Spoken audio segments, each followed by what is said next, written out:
그러므로 주 안에서 갇힌 내가 너희를 권하노니 너희가 부르심을 받은 일에 합당히 행하여 모든 겸손과 온유로 하고 오래 참음과 사랑 가운데서 서로 용납하고 평안을 맺는 줄로 성령이 하나 되게 하신 것을 힘써 지키라. 거룩하고 거룩하신 아버지 하나님, 오늘도 우리의 삶 가운데 찾아오셔서 역사하시는 하나님 아버지, 이 시간 아버지 하나님의 크신 은혜와 은총을 기억하며 저희들 수요일을 맞아 이렇게 주님의 제단에 나와 기도하며 하나님의 말씀을 공부합니다. 하나님, 이 시간 임재하여 주옵소서. 그리고 주님 바라고 원하옵기는 오늘 국가적으로 큰 일 행사가 있고 선거가 있는 날입니다. 좋은 지도자들이, 좋은 일꾼들이 세워지게 하옵소서. 그리고 우리 북명교회를 하나님 부흥케 하시고 우리 가정과 자녀들과 자손들이 형통케 하옵소서. 예수님 이름 받들어 기도드리옵나이다. 아멘. 하나님의 말씀 봅니다. 하나님의 말씀은 요나 4장 1절부터 11절, 구약성경 1290쪽입니다. 요나가 매우 싫어하고 성내며 여호와께 기도하여 이르되, 여호와여, 내가 고국에 있을 때 이러하겠다고 말씀하시지 아니하였나이까? 그러므로 내가 빨리 다시스로 도망하여 싸우니 주께서는 은혜로우시며 자비로우시며 노하기를 더디하시며 인의 아내가 크시사 뜻을 돌이켜 재앙을 내리지 아니하시는 하나님이신 줄을 내가 알았음이니이다. 여호와여, 원하건대 이제 내 생명을 거두어 가소서. 사는 것보다 죽는 것이 내게 나음이니이다. 여호와께서 이르시되 내가 성내는 것이 옳으냐 하시니라. 요나가 성읍에 나가서 성읍 동쪽에 앉아 거기서 자기를 위하여 초막을 짓고 성읍에 무슨 일이 일어나는가를 보려고 그 그늘 아래 앉았더니 하나님이 여호와께 박넝쿨을 예비하사 요나를 가리게 하셨으니 이는 그의 머리를 위하여 그늘을 지게 하며 그의 괴로움을 면하게 하려 하시며, 요나가 박넝쿨로 말미암아 크게 기뻤더니 하나님이 벌레를 예비하사 이튿날 새벽에 그 박넝쿨을 갉아먹게 하심에 시드니라. 해가 뜰 때 하나님이 뜨거운 동풍을 예비하셨고 해는 요나의 머리에 쪼임에 요나가 혼미하여 스스로 죽기를 구하여 이르되 사는 것보다 죽는 것이 내게 나으니이다 하니라. 하나님이 요나에게 이르시되 내가 이 박넝쿨로 말미암아 성내는 것이 어찌 옳으냐? 그가 대답하되 내가 성내어 죽기까지 할지라도 옳으니이다 하니라. 여호와께서 이르시되 내가 수고도 아니하고 재배도 아니하였고 하룻밤에 났다가 하룻밤에 말라버리니 박넝쿨 아꼈거늘 하물며 이 큰 성읍 니느웨는 좌우를 분별하지 못하는 자가 20만명이요 가축도 많이 있나니 내가 어찌 아끼지 아니하시니라. 오늘 말씀 제목을 내가 어찌 아니하겠느냐, 그래서 여기서 아끼지라는 말을 뺐는데요, 내가 어찌 아끼지 아니하겠느냐 하는 말씀으로 생각해 보겠습니다. 이 예화는 제가 여러 번 말씀드렸는데요, 메리 웰크는 자신의 저서 황금 열쇠에서 자신이 출석하는 교회에 거짓된 비방으로 말미암아 희생된 한 여성에 관해 말하고 있었습니다.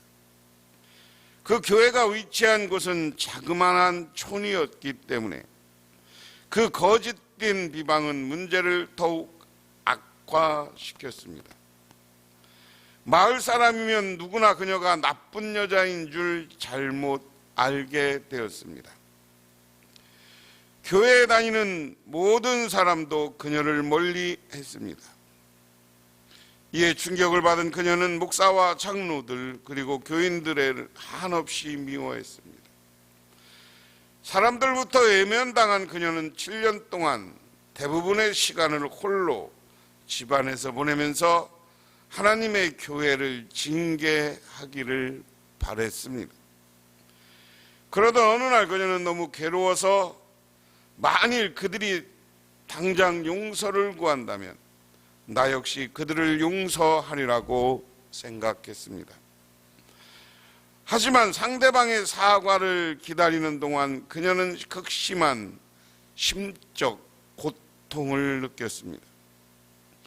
이에 그녀는 무조건 그들을 용서하기로 결심했습니다. 그래서 그녀는 하나님께 자신을 비방하는 사람들을 용서하고 축복할 수 있기를 간구했습니다. 그리고 나서 그녀가 교회로 돌아갔을 때 놀랍게도 모든 교인들이 그를 환영해 주었습니다. 이로써 결국 그들 간의 화해가 이루어진 것입니다. 용서하기를 실패하면 분노, 원한, 불만, 그리고 불화가 찾아옵니다. 용서는 쉬운 일이 아니었지만 하나님이 한 능력을 주시면 할 수 있는 것이다 하는 겁니다. 오늘 요나서를 우리가 계속해서 공부를 하고 있는데 이제 오늘이 마무리죠. 그림으로 한번 그려놓은 거, 하나님이 오늘 지도에 나온 대로 요나를 저 니느웨로 가라고 명령했습니다. 그런데 요나는 다시스, 지금의 스페인으로 가는 배를 타고 도망쳐 버렸어요.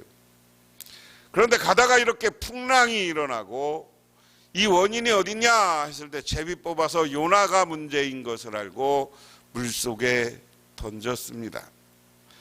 물속에 던져진 요나는 큰 물고기에게 삼켜졌고, 물고기가 요나를 삼키고 나자 요나는 그 큰 물고기 뱃속에서 하나님 앞에 기도를 합니다. 요나의 기도가 있은 후에 하나님은 요나를 큰 물고기 속에서 뱉어내게 하셨고, 살아난 요나는 다시 니느웨로 갑니다. 니느웨로 가서 너희들이 40일 후에는 망할 것이다 라고 선포를 대충 해요. 그 둘레가, 니느웨 성이 얼마나 발전됐는지 둘레가 145km라고 그랬어요. 내비게이션을 찍어서 서울 강남에 있는 병원까지 몇 킬로인가 봤더니 142km야. 우리 집에서부터. 그러니까 우리가 서울이 가까운 거예요.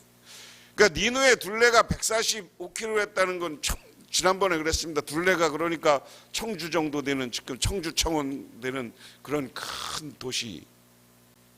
그 당시 인구가 100만 명 가까이 살았다고 하니까요. 굉장히 큰 도시입니다. 청주가 지금 85만 명이. 그래, 그런 도시를 걸어 다녀도 한 3일은 걸리는데 이것을 하루 만에 이 너희들이 망할 것이다 하는 회개 촉구의 복음을 전파하고 맙니다. 그렇게 되자 왕궁에서부터 변해요. 자기들이 왕이 입던 조복 화려한 옷을 벗고 배옷으로 갈아입다. 그리고 제위에 앉아서 회개하기 시작합니다. 온 백성들도 같이 회개합니다. 다 백성들이 회개의 기도를 드려요.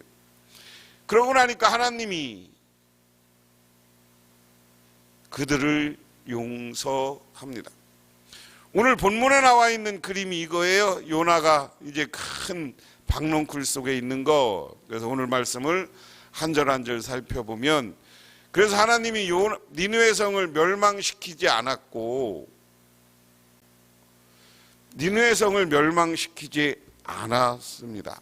4절이 그 내용이에요. 니느웨 백성들이 회개하니까 그들이 재앙을 내리지 않았다는 걸로 3장 10절에 끝납니다.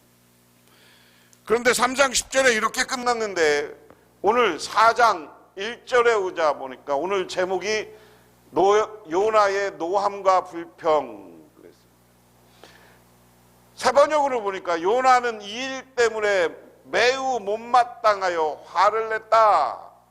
여러분이 우리가 가지고 있는 성경이 요나가 매우 싫어하고 성내며 그랬어요. 니느웨 백성이 회개하고 서서 부르짖을 때 하나님께 주시고 용서해 주시고 재앙을 내리지 않았습니다. 하나님은 큰 은혜와 구원의 역사가 나타나는데 요나는 그것을 싫어했다. 자, 우리가 하나님은 어떤 분이냐? 하나님은 용서와 사랑을 하시는 분이다. 그런데 지금 하나님이 용서와 사랑의 하나님인 것을 알면서도 요나는 지금 성을 냈어요. 화를 내. 첫 번째, 자기 말대로 되지 않으니까 요나는 지금 하나님이 요나를 왜 니느웨에 보냈어요? 니느웨를 진짜 망하게 하려고 하나님이 보냈을까요? 응? 하나님이 요나를 보낸 이유는 니느웨 성을 회개하게 해서 구원하기 위해서 하는 거예요. 구원하기 위해서. 그래서 많은 신학자들은 이 사건이야말로 대단한 사건이다라고 하는 거예요. 성경 속에 있지만 이 니느웨가 이거 예언서거든요. 이미 모세의 율법이 있고 이스라엘이 국가를 이뤘는데 이스라엘은 지금까지 선민의식을 가지고 있어요. 자기들만 구원받는다는 생각을 이스라엘 백성들은 가지고 있었어요. 그런데 하나님이 요나를 니느웨로 보내요.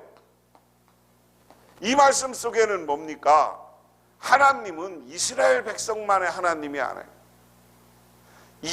나중에 신약에 와서 사도 바울의 이야기가 요즘 로마서에 제가 새벽기도 동영상으로 보냈는데 로마서 이야기가 상충하는 일맥상통하는 건데 하나님은 이방인도 하나님의 백성이기 때문에 사랑하고 계시는 거예요.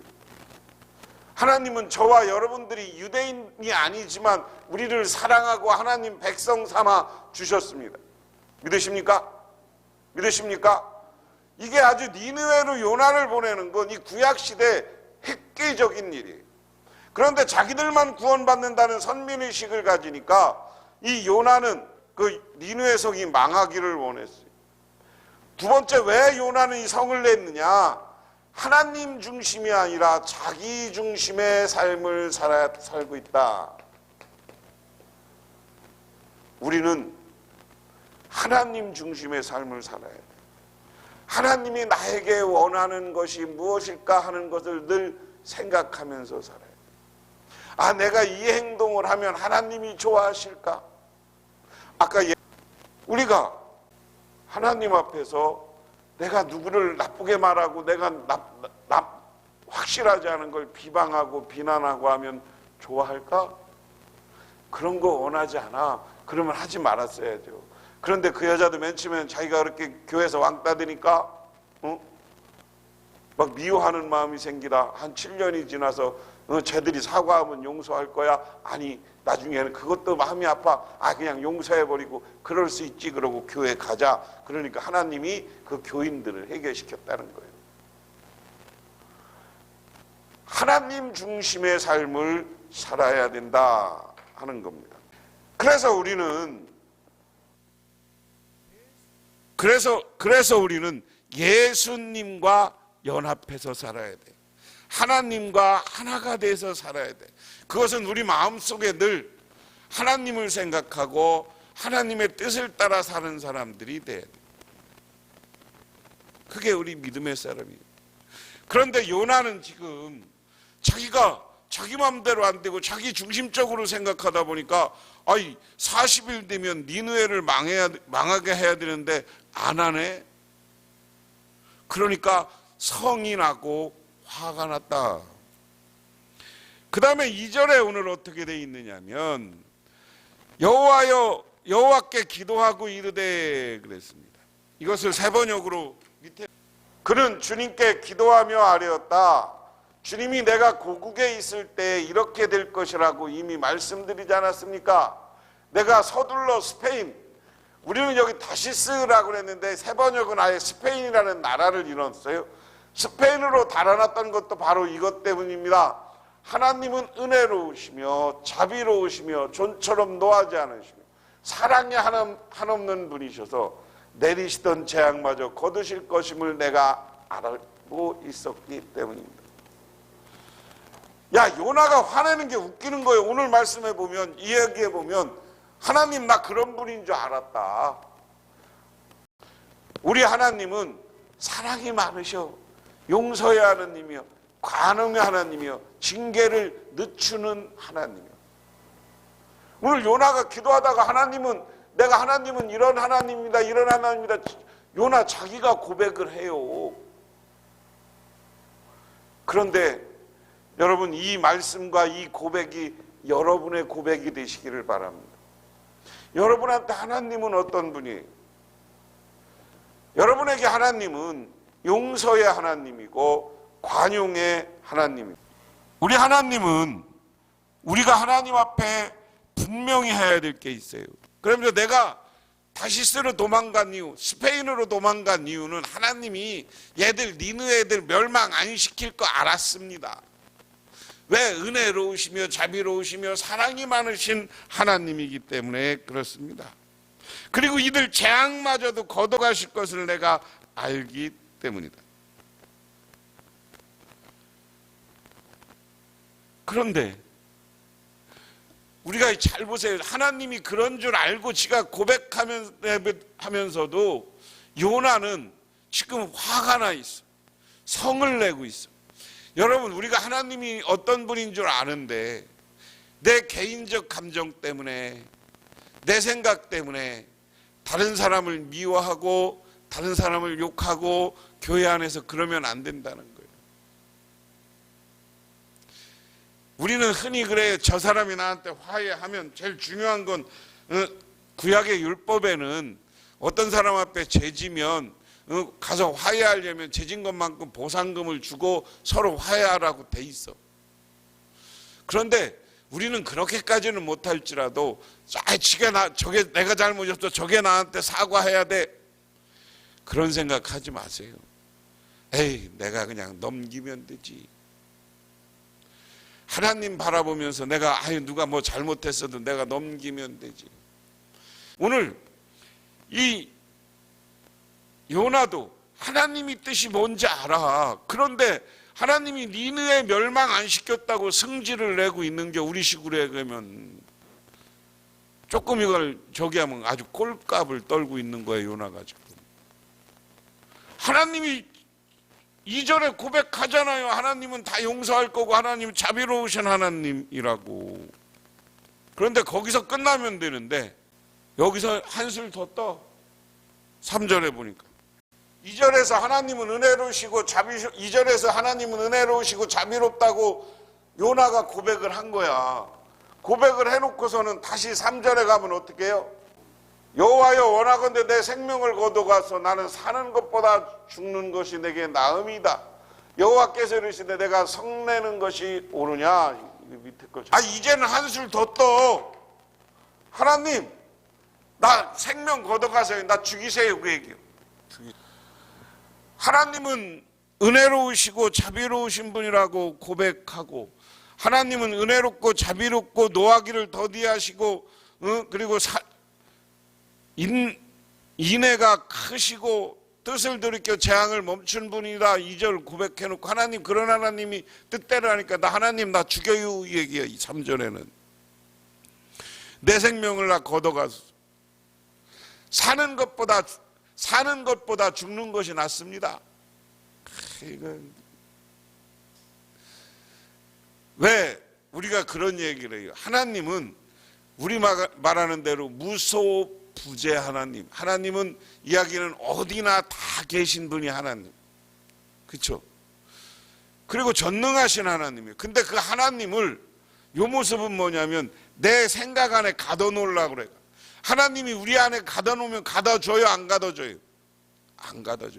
그래서 하나님을 자기 관점에서 하나님을 믿으려고 그래요. 하나님, 나 요거 해주면 하나님은 믿고요, 나 요거 안 해주면 하나님 못 믿겠어요. 교인들을 향해서, 목회자를 향해서, 하나님을 향해서 섭섭한 마음이 있었으면 회개하시기를 바랍니다. 회개하시고, 그리고 하나님 앞에 나를 비우고 하나님 내 뜻대로 살지 않고 하나님 뜻대로 살게 해 주십시오. 이렇게 할 때 하나님이 우리에게 새로운 은혜와 축복을 내려주는 거예요. 그러면서 물어요. 하나님, 여호와께서 내가 성내는 것이 옳으냐? 니들 나한테 너 성내는 것이 옳으냐? 그러면서 이제 오늘 5절입니다. 5절에 뭐라고 했어요? 요나는 그 성읍에서 빠져나와 동쪽으로 가서 머물렀다. 그는 거기에 초막을 짓고 그늘 아래 앉았다. 그 성읍이 어찌 되는가를 볼 셈이었다 하는 겁니다. 하나님이 니느웨를 멸망을 안 시키니까 성에서 빠져나왔어. 그리고 동쪽에, 이 니느웨 동쪽에 앉았다는 거예요.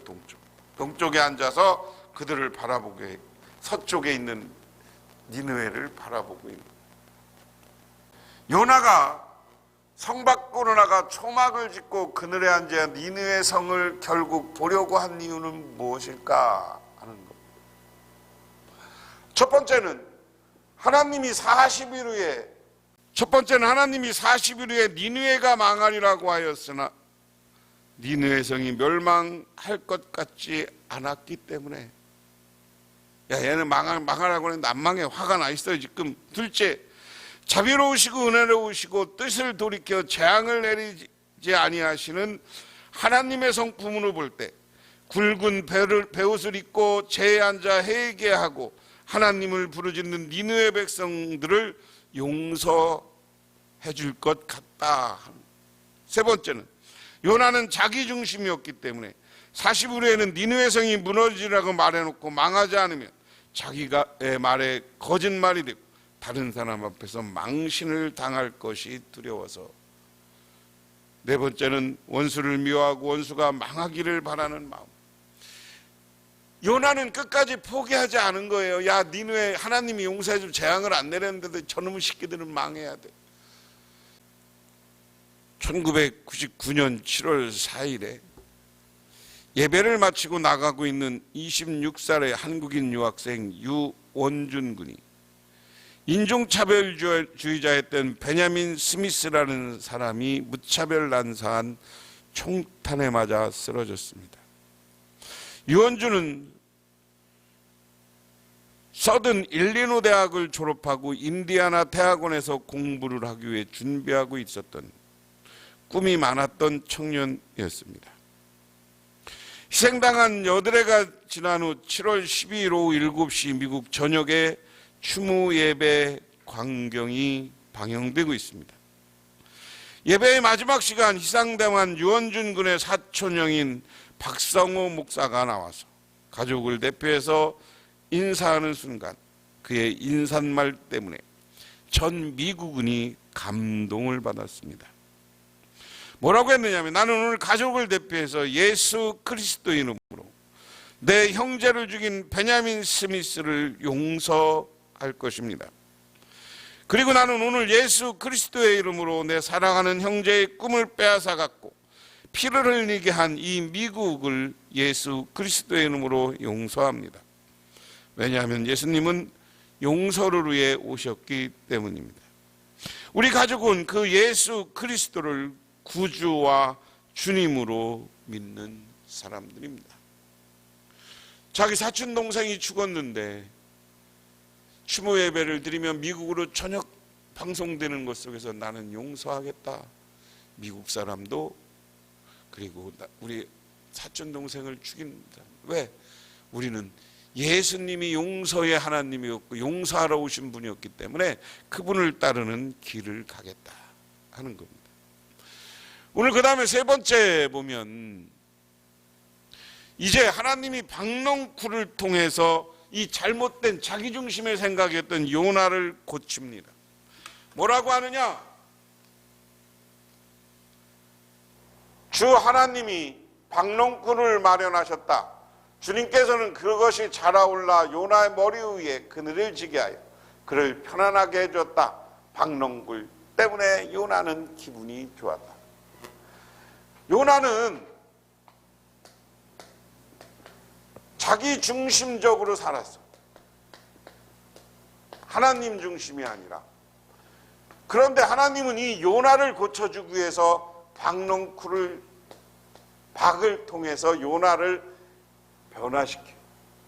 하나님은 그렇게 지금 독설에 가깝고 시기와 질투와 하나님은 생각 안 하고 나 중심으로 살아가는 요나를 요나마저도 회개시키는 거예요.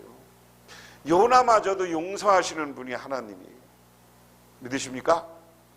그래서 박농쿨을 그림으로 보면 그렇죠. 박농쿨을 보면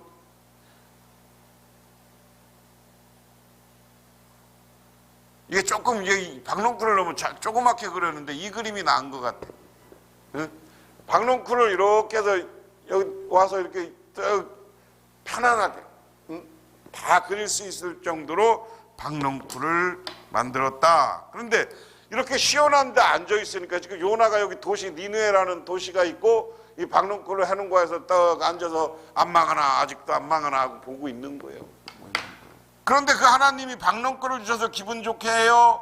7절입니다. 그러나 다음 날 동이틀 무렵 하나님이 벌레 한 마리를 마련하셨는데 그것이 박농쿨을 쓸어버리니 그 식물이 시들고 말았다. 여기는 갉아먹다라는 말이 맞는 거죠. 해가 뜨자 하나님이 찌는 듯이 뜨거운 동풍을 마련하였다. 햇볕이 요나의 머리 위로 내리쬐니 그는 기력을 잃고 죽기를 자청해서 말하였다. 이렇게 사는 차라리 죽는 것이 낫겠다. 여기 동풍이라는 것은 사막에서 뜨거운 바람을 불어오게 한 거예요. 뜨거운 바람을 불어오게. 니느웨는 지금 이집트 쪽이라고 그랬어요. 이집트 쪽에 이쪽은 내륙에 있어요. 거기 사막 가운데 있어요. 그런데 거기서 막 사막에서 바람이 불어오니까 얼마나 덥겠어요. 바람을 불게. 그래서 햇빛이 가득 찼어. 그러니까 요나가 뭐라고 하느냐. 하나님, 나 차라리 죽여버리세요. 아까도 1절에, 2절, 3절에도 나왔지만 자기 중심으로 살아서 자기 맘대로 안 되면 사람은 이렇게 분노하고 자기가 차라리 죽어버렸으면 좋겠다고 하는 거예요. 여러분 아무리 어려워도 하나님 앞에 나 죽여주십시오 이러면 안 되는 거예요. 그래요, 안 그래요? 오늘은 누구냐면 하나님 앞에서 하는 거예요. 하나님이 누구예요? 온 우주를 창조하고 지금 요나를 있게 한 거고 요나에게 은혜를 주고 요나에게 영으로 요나에게 찾아와서 대화하시는 하나님이야. 그런데 그 하나님 앞에서 나 죽여줘요 그러면 되냐고. 아주 요나도 시건방을 떨어. 우리가 예수를 믿어도 지가 하나님인 줄 알고 착각하면 안 되는 거예요. 지가 하나님인 줄 알고 착각하다가 미친놈들이 다 이단의 교주들이에요. 이단의 교주. 그리고 그 교주가 좋다고 쫓아다니는 이단에 빠진 사람들이 또 그런 거예요. 아유, 그게 예수를 하나님을 자기중심적으로 믿고 요나처럼 이래서 그래. 하나님 앞에서 까불면 안 되는 거야. 그러니까 하나님이 뭐라고 그래요? 그 다음에 하나님이 요나에게 말씀하셨다. 박농쿨이 죽었다고 내가 이렇게 화를 내는 것이 옳으냐? 요나가 대답하였다. 옳다 뿐이겠습니까? 저는 화가 나서 죽겠습니다. 이래. 그러고 나니까 주님께서 말씀하셨다. 내가 수고하지도 않았고 내가 키운 것도 아니며 그저 하룻밤 사이에 살아났다가 하룻밤 사이에 죽어버린 이 식물을 내가 그처럼 아까워하는데, 야, 너 박농쿨 죽었다고 지금 나한테 승질 냈지? 네가 키우기랬냐? 네가 자라기랬냐? 지가 자라나서 지가 자라났다가 하루 사이에 없어진 건데 그거 없어졌다고 왜 그러냐? 이 싸가지 없는 놈아 그 얘기요 요나한테. 그 다음에 뭐라 그래요? 하물며 좌우를 가릴 줄 모르는 사람이 12만 명도 더 되고 짐승들도 수없이 많은 이 성읍 니느웨를 어찌 내가 아끼겠느냐? 여기 좌우를 분별하지 못하는 자. 좌우를 분별하지 못하는 자는 누구예요? 사람인데 옳고 그름을 분별하지 못해. 응? 치매를 걸렸거나 애들이죠. 여기서는 어린이를 이야기한다는 거야. 니느웨에서가 100만 명 인구 가운데 어린아이가 12만 명이다. 이 12만 명의 어린아이들이 얼마나 꿈이 많고 미래의 적이냐. 너는 박농꾼 하나 커졌다가 없어진 걸로 승질내는데 하나님이 나 입장에서 봐라. 저기 100만 명 인구 중에 애들만 12만 명이야. 12만 명. 애들만 12만 명 죽이는 게 낫겠냐 살리는 게 낫겠냐. 지금 요나를 스스로 깨닫게 하는 거예요. 그리고 짐승들도 수없이 많다. 저기 짐승도 많아. 짐승도 많은데 저 어린아이 12만 명과 저 많은 생명들을 내가 어찌 사랑하지 않겠느냐. 내가 어찌 아끼지 않겠느냐. 하나님은 오늘 이 시간도 우리에게 하는 말이에요. 여러분의 자녀들, 손자, 손녀들 하나님이 아끼는 사람인 줄 믿으시기 바랍니다. 여러분들도 하나님이 아끼는 사람이에요. 그래서 우리가 어디 가든지 우리는 자부심을 가지고 살아요. 하나님은 나를 아끼시는 분이다. 나는 하나님의 사랑을 받고 있는 사람이야. 이런 자부심과 자긍심을 가지고 살아가시기를 주님의 이름으로 축원합니다. 그렇게 될 때 우리의 삶이 복된 거예요. 내가 이 예화는 여러 번 얘기했어요. 사랑은 서로 아끼는 마음이 있으면 생명이 있다. 두 쌍둥이가 낳는데 인큐베이터에서 조산을 했어. 조산을 했는데 한 아이는 건강한데 한 아이가 죽을 줄 몰라. 그래서 뭐 처방을 해봐도 안 되는 거야. 그러니까 간호사 하나가 기왕에 쌍둥이로 같이 있었으니까 같은 인큐베이터에 한번 넣어봅시다. 그래서 애기인데 인큐베이터에 형제를 같이 넣은 거야. 그리고 거기서 뱃속에서 형을 느끼듯이 애가 느끼니까 얘가 갑자기 건강해져 갖고 지금까지 얘들이 인큐베이터에서 나와 갖고 지금까지 장년이 되어서 살아가고 있다. 감정을 못 느끼지만 아이도 인큐베이터에 있는 아이도 사랑을 느끼는 거예요. 믿으십니까? 그것처럼 하나님은 그런 아이를 사랑하시고 우리를 사랑하시고 우리를 아껴주시는 분인 줄 믿으시기 바랍니다. 그래서 우리를 아끼시는 그 하나님 앞에 우리는 순종하고 우리도 세상에 나가서 우리 교인들을 아끼고 세상 사람들도 아껴야 돼. 세상 사람들을 가장 아끼는 가장 좋은 방법은 뭐냐? 그들이 예수 믿고 구원받게 해야 되는 거잖아요. 그 사람들한테 가서 전도해야 되는 거예요. 복음을 전해야 되는 거예요. 그렇게 될 때 그들이 교회 나와서 구원받게 되는 거예요. 우리 예수 믿는 사람은 늘 그 생각만 해야 돼요. 내가 안 믿는 사람들을 사랑하고 아끼는 건 그 사람들을 구원받게 하고 천국 가게 하는 방법이다. 그래서 전도하시기를 바랍니다. 기도하겠습니다. 아버지 하나님 고맙습니다. 오늘 주님의 은혜와 은총을 기억합니다. 저희들 주님의 제단에 나와 기도하고 간구드립니다. 하나님 이 시간 우리 어찌 아끼지 않겠냐라는 말씀처럼 우리들 교인들을 사랑하고 하나님을 사랑하고 이웃을 아끼고 사랑하게 하옵소서. 예수님 이름 받들어 기도드리옵나이다. 아멘. 지금은 우리를 죄 가운데 구원해주신 우리 주 예수 그리스도의 은혜와 온 우주를 창조하신 성부 하나님의 사랑하심과 우리 삶 가운데 찾아오셔서 우리를 이끌어 가시는 성령님의 인도하심이 오늘 주님께 나와 기도하고 간구하고 들어가는 우리 복명교회 모든 성도님들과 그 가정이 영원토록 함께 하옵시기만을 간절히 축원하옵나이다.